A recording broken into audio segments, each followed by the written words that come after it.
پہلے دور میں عالم بنتے تھے، حافظ اور قاری بنتے تھے، اس کے بعد وہ کسی اہل اللہ کی مجلس میں جاتے عمل سیکھنے کے لیے اور اس علم کے تابع ہونے کے لیے جو ہم نے قرآن اور حدیث کو پڑھا ہے وہ اس کو حاصل کریں۔ آج تو دنیا کی اغراض کے لیے لوگ جاتے ہیں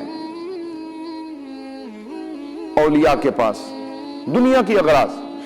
چلیں دنیا کی بھی غرض رکھ کے کسی ولی اللہ کے پاس چلے گئے، اس سے جا کے کوئی علم لے لیا، دین لے لیا تو بہتر ہے، لیکن طالب دنیا بن کے جاتے ہیں کہ پیر کے پاس جانا ہے اور دکان اپنی بہترین چلانی ہے، پیر کے پاس جانا ہے، کاروبار ہم نے اپنا بہترین لینا ہے۔ عقیدہ ہی غلط ہو گیا،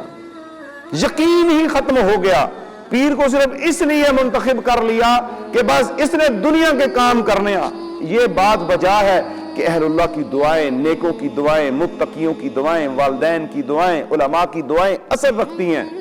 دعا کرانی چاہیے، جائز دعا کرنی چاہیے، کرانی چاہیے، لیکن یہ مقصد نہیں کہ آپ اللہ سے توکل کو اٹھا لیں، بھروسہ ختم کر دیں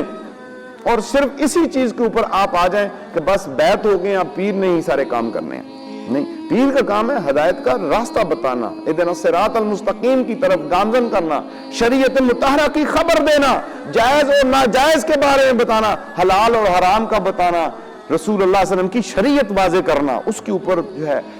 لوگوں کو بتانا کہ لوگوں اللہ کے محبوب کے بغیر تو کامیابی نہیں ہے،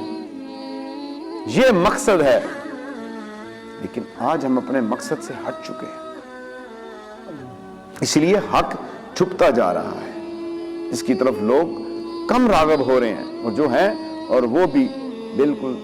دائیں بائیں ہو رہے ہیں۔ مزید ویڈیوز دیکھنے کے لیے محمدی رونی قافلہ کے آفیشیل چینل کو سبسکرائب کریں اور بیل آئیکن کو پریس کریں۔